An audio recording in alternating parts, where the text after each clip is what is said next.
O Senhor esteja convosco. Ele está no meio de nós. Proclamação do Evangelho de Jesus Cristo segundo Lucas. Glória a vós, Senhor.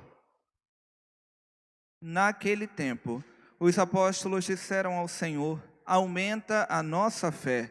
O Senhor respondeu: Se vós tivesseis fé, mesmo pequena como um grão de mostarda, poderias dizer a esta moreira: Arranca-te daqui e planta-te no mar, e ela vos obedeceria. Se algum de vós tem um empregado que trabalha a terra ou cuida dos animais, por acaso vai dizer-lhe quando ele volta do campo: Vem depressa para a mesa? Pelo contrário, não vai dizer ao empregado: Prepara-me o jantar, cinge-te e serve-me, enquanto eu bebo e como. Depois disso tu poderás comer e beber. Será que vai agradecer ao empregado porque fez o que lhe havia mandado? Assim também vós, quando tiverdes feito tudo o que vos mandaram, dizei: Somos servos inúteis, fizemos o que devíamos fazer. Palavra da salvação. Glória a vós, Senhor. Ave Maria, cheia de graça, o Senhor é convosco. Bendita sois vós entre as mulheres, e bendito é o fruto do vosso ventre, Jesus.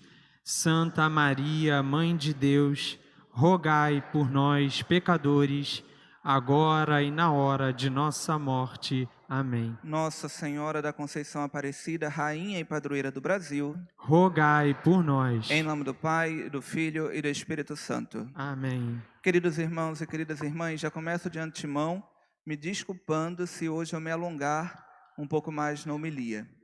Começo também recordando aquilo que a igreja ensina a respeito da finalidade da homilia. A homilia não é catequese, a homilia também não é exegese, assim está no diretório homilético, mas a homilia tem elementos catequéticos, tem elementos exegéticos, tem elementos teológicos. Qual a sua finalidade? Atualizar para a comunidade concreta que está reunida em oração a palavra de Deus. E esta atualização deve contemplar as circunstâncias históricas, pessoais e particulares de cada comunidade, inclusive. Ora, hoje nós vivemos em uma comunidade um pouco maior que Santa Rosa de Lima, algo que não é particular nosso, que são as eleições e todo o contexto histórico que o Brasil enfrenta. Por conta disso, só para deixar claro, não se trata de viés ideológico na homilia, mas de atualizar a palavra de Deus em todas as suas circunstâncias. Porque no final das contas, a palavra de Deus toca em todas as dimensões de nossa vida. Tendo esclarecido isso, queridos, neste domingo nós escutamos o salmo de resposta e cantávamos: Não fecheis o coração, ouvi hoje a voz de Deus. Assim, nesse mês de outubro que se iniciamos no dia de ontem com o dia da grande Santa Teresinha, do Menino Jesus e da Sagrada Face, padroeira das missões. A igreja dedica todo este mês de outubro às missões. E que missão? Somos todos convidados pelo Senhor a testemunhar a vida nova de Cristo que recebemos no batismo. É para isso que o Senhor nos chamou, é para isso que Ele nos reuniu, nós que somos novo povo de Deus, Kahal Adonai, Assembleia reunida, para testemunharmos ao mundo a Jesus Cristo. Esta é a nossa vocação, esta é a nossa missão. Assim nos lembrava São Paulo VI, que a igreja tem uma única missão: evangelizar. Todas as outras, assistir aos pobres, aos doentes, derivam desta primeira, que no final das contas não é a principal, mas é a única. A única missão da igreja é a evangelização. E a evangelização se faz através do testemunho, porque também nos lembrava o Papa Paulo VI, no seu documento Evangelii Nunciandi, que a igreja precisa mais de testemunhas do que mestres. É providente, queridos, que neste domingo em que iremos escolher aqueles que nos governarão, e não somente o presidente da República, mas também o governador, um deputado federal, um deputado estadual, um senador, é providente o que nos diz São Paulo no dia de hoje: não te envergonhes do testemunho de nosso Senhor Jesus Cristo. É providente, queridos, pois é necessário testemunhar a Cristo E isso nós fazemos também com as nossas escolhas. Através daquilo que escolhemos, nós nos envergonhamos da fé que professamos ou não. Bom, é muito fácil testemunhar a Cristo dentro da igreja. É muito fácil dizer para as pessoas que já estão na igreja que Deus é bom, que Deus cuida de nós, que é preciso amar a Deus. É muito fácil. É muito fácil entrar na igreja, se ajoelhar e colocar a cabecinha de lado como um anjo barroco. Também é muito fácil. É muito fácil amar a nosso Senhor Jesus Cristo dentro da igreja. Fazer cara de dor enquanto reza o terço. Porque em algum lugar no mundo disse que a cara de piedade é a cara de sofrimento, né? Então a gente pega o terço e faz logo uma cara de dor. É muito fácil amar a nosso Senhor desse modo. E se os senhores riram, sinal que não estou falando nenhum absurdo. Louvado seja Deus. Porém, o mais difícil é permitir que a palavra de Deus que nós escutamos a cada domingo, que a fé que nós professamos, transforme o nosso modo de ser. Isso é mais difícil. Porque professar a fé em Cristo não é dizer da boca para fora aquilo que nós faremos dentro de alguns minutos. Recitar as fórmulas e os artigos do credo. Isso não é ter fé. Mas a fé é uma postura do homem frente à realidade. E quando eu adiro a nosso Senhor Jesus Cristo, quando eu professo a fé em nosso Senhor Jesus Cristo, todo o meu ser se volta para nosso Senhor Jesus Cristo. E voltando todo o meu ser, muda o meu modo de ser e o meu modo de agir. Porque assim nos ensina a filosofia. Age tu segue tu esse, o agir segue o ser. E se eu tenho um novo ser, eu preciso viver de um novo modo. Ora, dizer então que amamos a nosso Senhor Jesus Cristo, que cremos, é permitir que no mundo, o mundo enxergue que nós vivemos de modo diferente. Queridos, é impossível separar a vida particular da vida pública. É impossível separar a fé da vida. Ora, somos uma única pessoa. Não podemos ser uma pessoa dentro da igreja e uma pessoa fora. Não podemos ser uma pessoa na missa e uma pessoa na nossa família. Não podemos ser uma pessoa na igreja e uma outra pessoa no trabalho. Não podemos dentro da igreja crer em nosso Senhor Jesus Cristo e fora da igreja professar e acreditar coisas diferentes. Ou cremos ou não cremos. Que o seu sim seja sim e o que o seu não seja não. Portanto, no dia de hoje é importante falar e é necessário. Não é possível ser verdadeiramente cristão e fazer escolhas que atentam contra o cristianismo e contra nosso Senhor Jesus Cristo.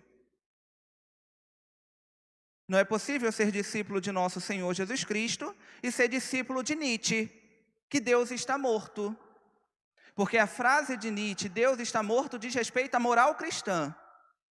Dizendo para o mundo, não devemos mais viver uma moral cristã. Deus morreu. Vivamos entregue aos paixões, aos prazeres. Esse é o discurso de Nietzsche. E ou nós somos discípulos de Cristo, ou somos discípulos de Nietzsche. Ou queremos seguir a nosso Senhor Jesus Cristo, ou queremos seguir a Nietzsche. E dizer que a nossa religião nada tem a ver com a nossa vida prática. Que aquilo que eu rezo na Eucaristia não deve mudar o meu modo de ser, não deve pautar as minhas escolhas. Ou somos cristãos ou não somos. Esse é o problema que nós precisamos enfrentar. Precisamos testemunhar a Cristo em todos os ambientes que estamos. Isso foi lido no comentário inicial da Eucaristia. Não é o padre chato aqui que está inventando. Mas assim a Conferência Nacional dos Bispos, quando fez o comentário inicial, colocou que devemos testemunhar a Cristo em todos os ambientes em que estamos.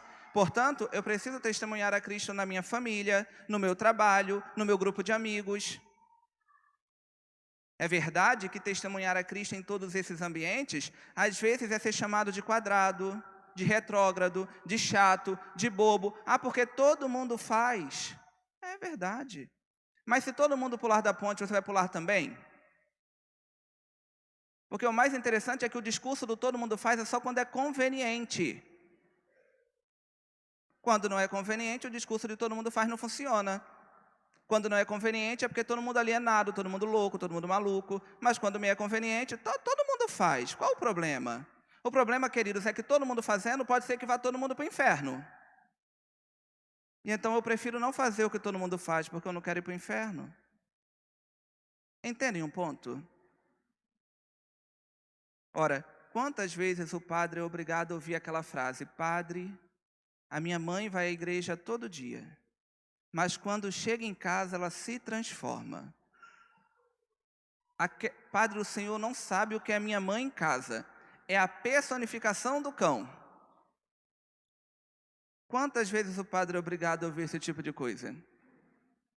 Ou então, às vezes, nós dizemos: e olha que vai à igreja todo dia, hein? Imagina se não fosse.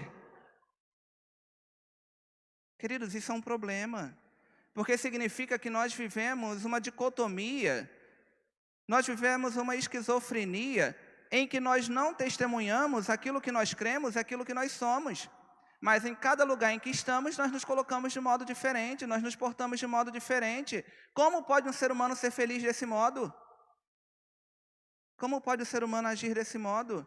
Precisamos ser coerentes, sermos os mesmos. Aquilo que eu sou na igreja, eu preciso ser em casa. Porque do contrário, o que estamos fazendo aqui? É a palavra de Deus no dia de hoje que nos diz que é preciso testemunhar a Cristo. Não eu estou inventando. Ao mesmo tempo, queridos, a profecia de Abacuque no dia de hoje nos dirige uma palavra de esperança, pois vai dizer o texto: a visão refere-se a um prazo definido. Sabemos que muitas são as dificuldades que enfrentamos, muitas são as dores, são doenças, enfermidades, problemas, perseguições, muitas são as dificuldades. No entanto, mesmo as trevas não são intransponíveis para o Senhor. Não existe dificuldade que seja maior que o poder de Deus. Pode ser que estejamos passando por muitas dores no dia de hoje.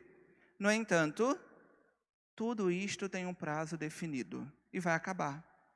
Porque no fim, quem vence é Deus. Toda a história da humanidade está sob a providência de Deus e nada escapa aos seus olhos. Os males que sofremos não deixarão de concorrer para a nossa salvação, desde que sejamos fiéis a nosso Senhor Jesus Cristo, ao testemunho do Evangelho. É isso que nós escutamos no Evangelho de hoje. Se formos fiéis à verdade do Evangelho, todo mal que aparece diante de nós concorre para a nossa salvação. No entanto, se formos infiéis, morreremos. É o que está na primeira leitura de hoje. O problema é que estamos acostumados a falar somente de um amor de Deus que não toca a nossa vida, que não nos faz mudar de vida. No entanto, a primeira leitura de hoje diz: aquele que errar vai morrer. Está ou não está isso na primeira leitura de hoje? Queridos, um penúltimo ponto para acabar, que já me alonguei demais, já me estendi demais, é a respeito da consciência. Porque assim nós rezávamos na oração coleta. Porque eu, presidindo a Eucaristia, rezei, mas é aquilo que todos nós rezamos no nosso coração. Que o Senhor perdoe tudo aquilo que pesa a nossa consciência. Mas hoje nós devemos nos perguntar, honestamente, alguma coisa nos pesa a consciência? Honestamente, o mundo em que vivemos ainda tem uma consciência delicada e fina para reconhecer o certo do errado? Porque nesses últimos dias, nós vemos muita gente levantar o dedinho para dizer que a igreja e os padres precisam se calar e entender que exortar a coerência moral é atacar a consciência individual. Porém, isso é um engano. Porque São João Paulo II, em 1984, dizia que a igreja reconhece que a consciência é o lugar sagrado no íntimo do homem aonde Deus fala. No entanto, São João Paulo II também dizia: mas não podemos perder de vista que as circunstâncias do pecado podem obnubilar, escurecer, manchar, cegar a consciência humana, fazendo o homem perder o sentido de pecado, o sentido daquilo que é certo e errado. Queridos, quando nós depositamos na consciência individual, como valor último, como critério último de moralidade, o que nós vivemos é um grande relativismo. Porque o pecado e o erro vai ser somente aquilo que faz eu me sentir mal. Se eu não me sinto mal, está tudo bem. Se eu não me sinto mal, não é pecado. Se eu não acho que é errado, quem é a igreja, quem é Deus para dizer que é errado? Eu não acho que é errado. É todo mundo que tem que mudar. Nossa, que leis antigas da igreja. Não é assim. Um grande relativismo. E dou o exemplo sem medo algum. Recentemente postei uma foto numa rede social com aquelas armas de pressão. Grande escândalo. Decadência moral. Um padre postando foto com uma arma que seja de brincadeira. Não pode, é um absurdo. Então tira dos Jogos Olímpicos o tiro esportivo. Não sejamos ignorantes.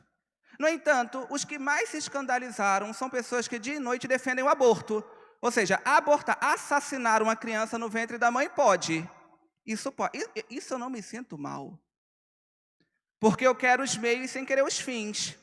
Eu quero fazer sexo sem ter filho. Eu tenho o direito de abortar. Não é assim?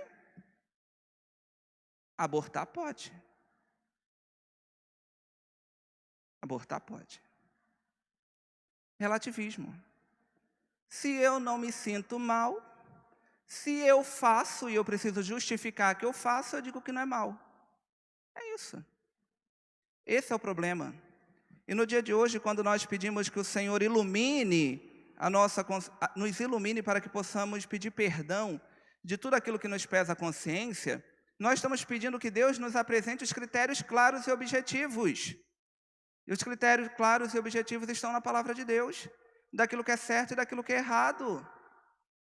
E precisamos ser coerentes, queridos. Precisamos testemunhar a Cristo, porque do contrário, um São Thomas More morreu em vão, não é assim?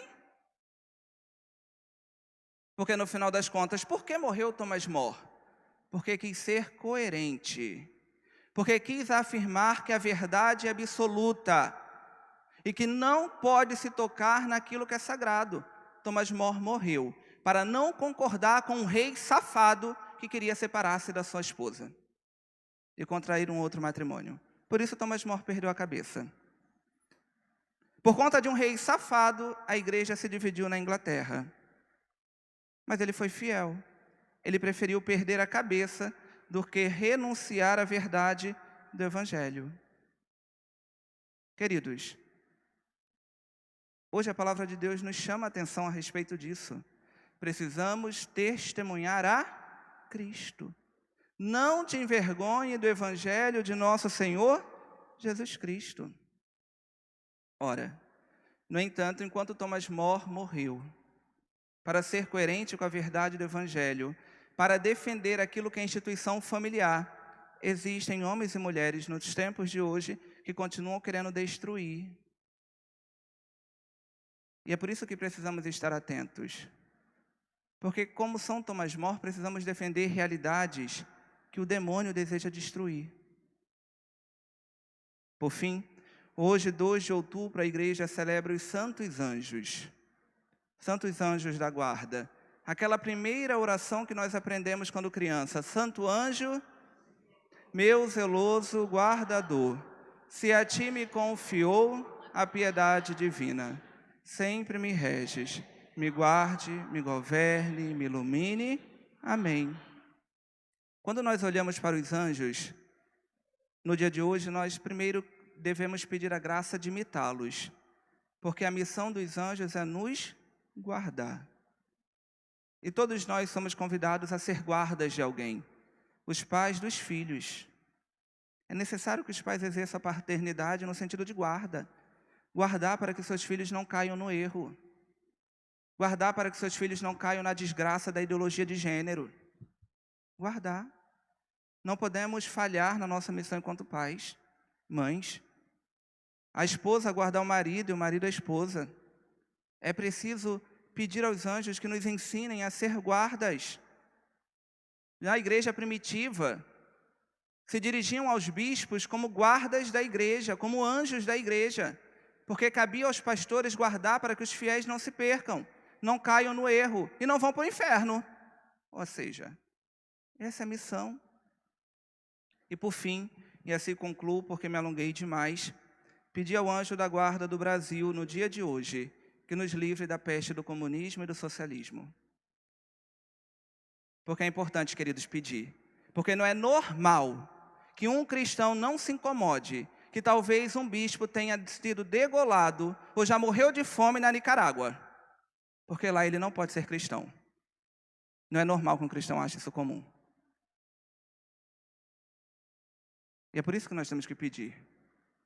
Porque no final das contas a igreja nos lembra que não é possível ser verdadeiramente católico, socialista e comunista ao mesmo tempo.